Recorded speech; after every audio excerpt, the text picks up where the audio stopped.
Yep. There we are. We're live again. Oh boy, oh boy, oh boy. Let me get out here where y'all can see this. I can't tell what y'all are seeing. Get out in the sun. Get out in the sun. Here we are in Sharpsburg, Georgia, live at Mike's Magic Auto Detailing and Paint Correction. This is Mike. Yeah, I haven't done anything to the outside of this car, so it'll stick to that. No problem, no problem. Haven't done any updates on this vehicle because I have been so busy for over a week now. If you recall the first video, if you don't, I suggest highly that you go back and look at it. Oh boy, this is a severe interior mold and mildew extraction. Oh boy, and I discussed some of my plans before. If you recall, there was mold on every square inch of this interior, every square inch. And I hope you can see that, all that mold on all the visible surfaces, and probably some of the invisible, inaccessible is all gone. If you remember, all that mold that was on the dash, up there on the steering wheel, on the consoles, on the seats. Remember that seat? It was absolutely covered. The back seats were covered. All that's all gone. All gone. What was on these doors, all gone. But as you recall, the front floorboard I showed you had about that much water in it, and I knew that I was going to have to work really hard trying to get that water out of there. But what I had neglected to remember was a few things, and I had talked to you about having to remove the seats. Well, I haven't removed them, but I've taken them loose. They're not at all fastened. I did not disconnect the airbag system, etc., because I'm a little bit hesitant about that. But my plan was to take it loose, move it back, tilt them back, and get under that front carpet to make sure it was dry. The problem was, and I'll walk over here and show you. Oh boy, yeah, you can get the surface. You can see where I've been taking stuff out and cleaning it, storing it back there. The problem was on the back side of this carpet is this extremely thick foam, which is bonded to the carpet. And in this case, there's a piece of rubber. You can see it's still, this piece I just took out yesterday, it's still dripping wet, even though it spent several hours out in the sun. Oh boy, but look how thick some of that is. It was all, it'll hold. See, it's the carpet's on the back side of it. That stuff will, it's like a big sponge. Especially these thicker parts, this one piece will hold gallons of water. Gallons. And about the only way to do it is take it out of the vehicle, which I have done, as you can see at this point. There's another piece over here. You can see where the mold and stuff got on it. This piece is relatively dry, and I have treated it all with a substance that is reported, and I have used it before, to kill mold and mildew after you spray it on. So I saturated this stuff with that because, long story short, she decided she wanted to try and save this, and I think we can. Although when I put it back in, it's not going to look like it did when it came from the factory. There's just no way. Really, the ideal solution, and you can see where I've taken out some of the trim pieces, and that's the vent shade that she had applied over the top of the sunroof. But you know, my original plan yesterday, or a couple days ago, was to strip out the carpet, or at least fold it back so that I could dry it that way. You're not going to get this kind of carpet dry while it's still in the vehicle if it's been saturated with moisture. It's not going to happen, folks. So you can see where I've taken the front seat. I could pull it out right now. There's nothing holding it in. And so I dried all that. But then when I moved towards the back and started checking this carpet under here, when I squeezed it from, when I could lift it up like this and squeeze it, it was just as saturated with water almost as the front was. So what I had to do was stop what I was doing, because this was really not part of my deal with the customer. I got her to come over. We examined all this and decided all this is also going to have to come out. All this. And you can see it goes way up under that back seat, the carpet does, with that same really thick foam backing. So she agreed. We're going to continue on today. This seat is almost out, and let me tell you what, those big old bolts that hold it down, hold these seats in, there's the ones from this seat right here. Yeah, I bag everything up and label it. They've been in there since 2008. Lots of water, so they were kind of rusted in. So copious amounts of WD-40. My biggest ratchet set that I could get out of my shop, and a lot of oomph. Man, a lot of muscle breaking these loose and getting them out. Let me tell you what. Major, major, major deal. So today I'll be removing these seats, probably that one, and start to strip all this carpet out. And about the only way I can get it dry is to do like I did that over there, put it out in the sun and get it bone dry before I treat it. And then later on I will reinstall it after I lightly steam the carpet itself, because I don't want to saturate it again. And you can see I've got the glove box open. I will be taking that out and replacing the cabin filter, which has been in there most likely since 2008. I can't wait to see what that looks like. But you can see even on the headliner, I've removed 99% of the staining and the mold. And you'll notice the sunroof is open. I'll talk to you about that in just a minute. Oh boy, oh boy. And let me show you my steamers here. That's the one I was using. I got two of these. It's just what I call a retail level steamer. Not a bad machine, but they do not hold up under the constant heavy hours and hours and hours and hours of steady use that someone like me uses it for. So my other one quit working, then this one quit working, which was a replacement one, and I was able to make one good one out of the two old ones. But then this one quit right in the middle of this job. So you know what, I bit the bullet and ordered a very extremely heavy-duty commercial grade steamer. This is a Chief steamer. It's just a 75. They make a couple higher grades, but this is the one I opted for. Very, very expensive. They cost about 2.5 to 3 times what one of those costs, but I'm hoping that this one will hold up. And let me tell you what, folks, you can see the stainless steel body. When you first unpack this thing, you immediately start to notice the huge differences. And it functions way better, has a lot more PSI for the steam coming out. It'll blast stuff clean. And even down to the hose and the attachments and the brushes, super, super heavy duty, especially compared to the stuff that comes. Like I said, if you want one for household use or just doing your own vehicle occasionally, one of those might be fine. It's a McCullough. I'm not complaining about that one. It's just not designed for this kind of stuff. It's just not.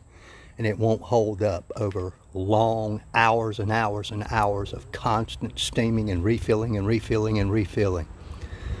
But that one, that Chief comes out with what they call a dry steam, which is better to work with. But I just wanted to catch you folks up right quick Oh man. So I'm gonna start stripping this back carpet out today, trying to start getting it dried out and treated and all that kind of stuff in an effort to salvage the interior of this vehicle. Oh man. And back to the sunroof.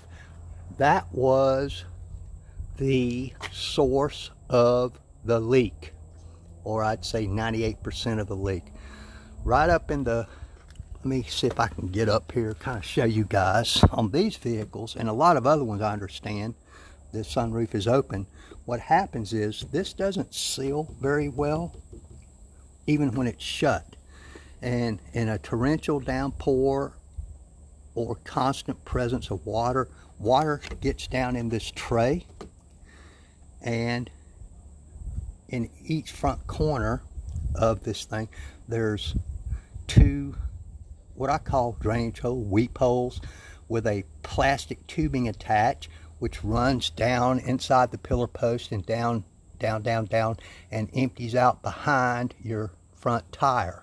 Hey Philip, And what happens is that tube is very small, and especially in a car like this, which sits out, and you can see how all the junk that it accumulates. That stuff gets down in here, and then it washes down into those drainage tubes, and they get clogged up.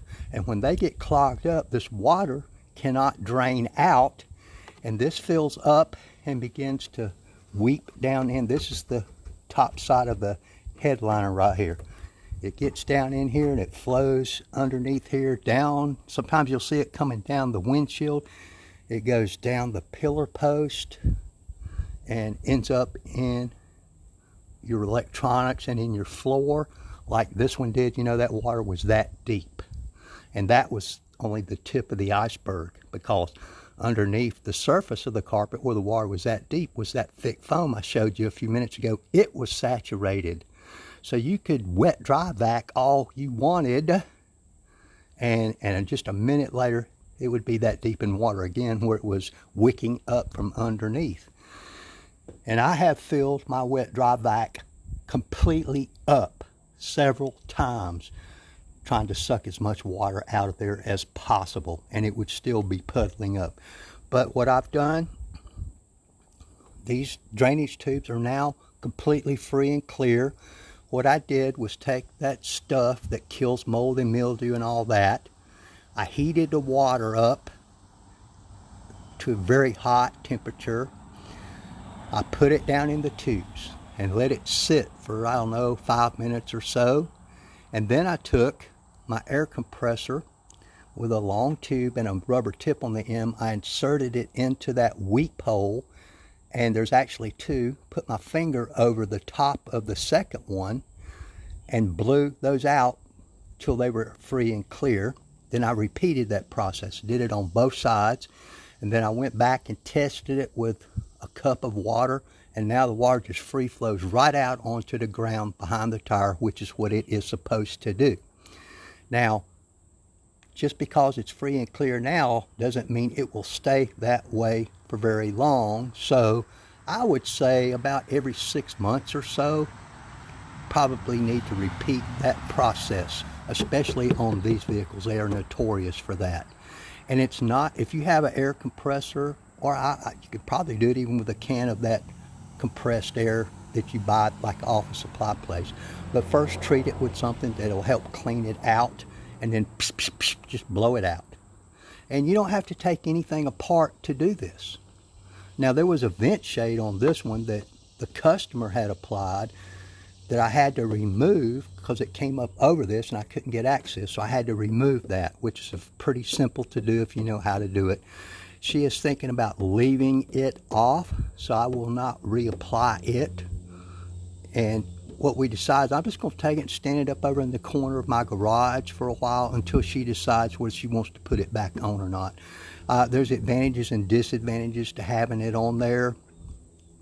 But so she's going to try it without it for a while, if I ever get finished with this thing. But I just wanted to catch everybody up right quick and show you that all the visible and probably some of the invisible mold and mildew is now gone.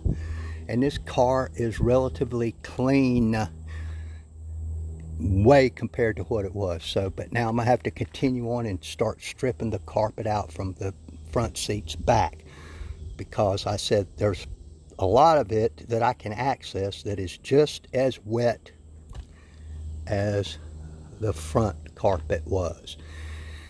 And a lot of that was from this water, you know, when the vehicle's tilted this way, or just from the motion going down the road, the water would weep back. Because it's, like I said, that stuff is like a sponge. It soaks up everything, which is good and bad.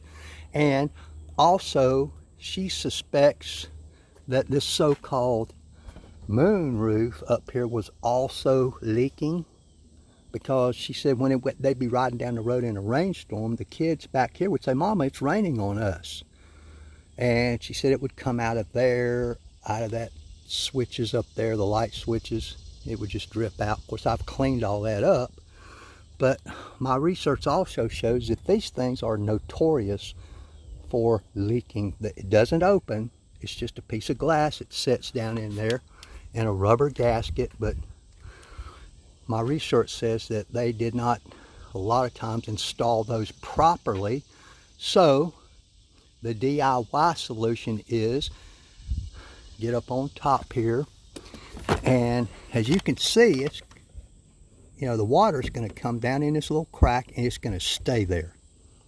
It's going to stay there, and eventually the chemicals and stuff that are in that water will degrade that rubber gasket that's in there, and the first thing you know, it starts leaking. Now, yeah, you can pay a professional windshield glass guy to take this out, reinstall the gasket, put it back in, very expensive thing.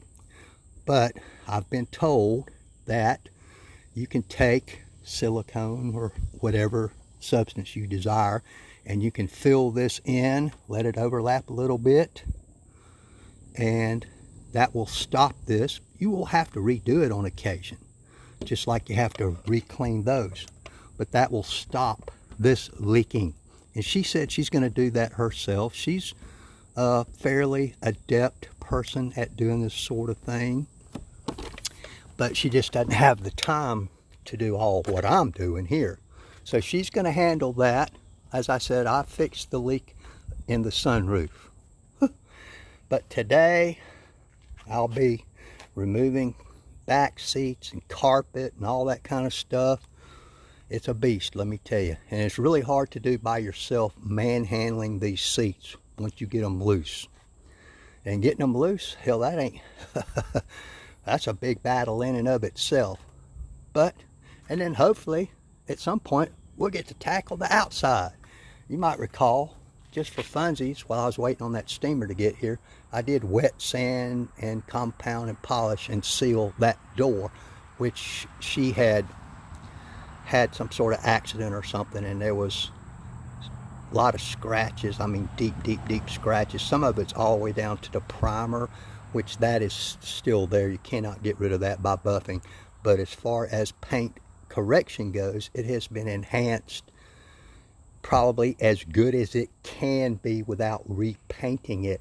But there were big white abrasions all the way down that door, and paint transfer got rid of 98% of that, just for fun one day while I was waiting on my new steamer to get here.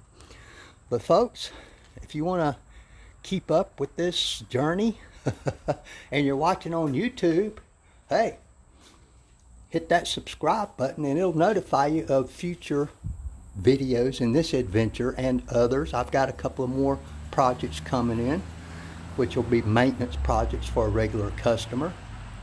I told him to bring them on.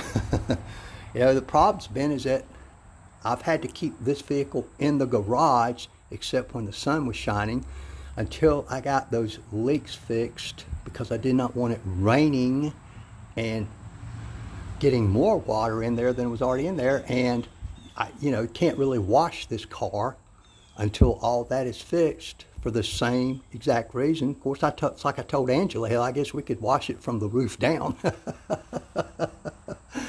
because it doesn't seem to be leaking anywhere else except around the roof area. But anyway, give me a thumbs up, give me a thumbs down. if you got a question or an observation, hey, stick it in the comments below. I'm always interested in those. And if you have a question, I'll answer it if best I can. Oh, man. But I'm going to get back to work now. I appreciate everybody for watching. I would highly suggest you go back and watch the first video in this series. It will be an eye-opener for you. Anyway, folks, I will check with y'all later. Thank you very much.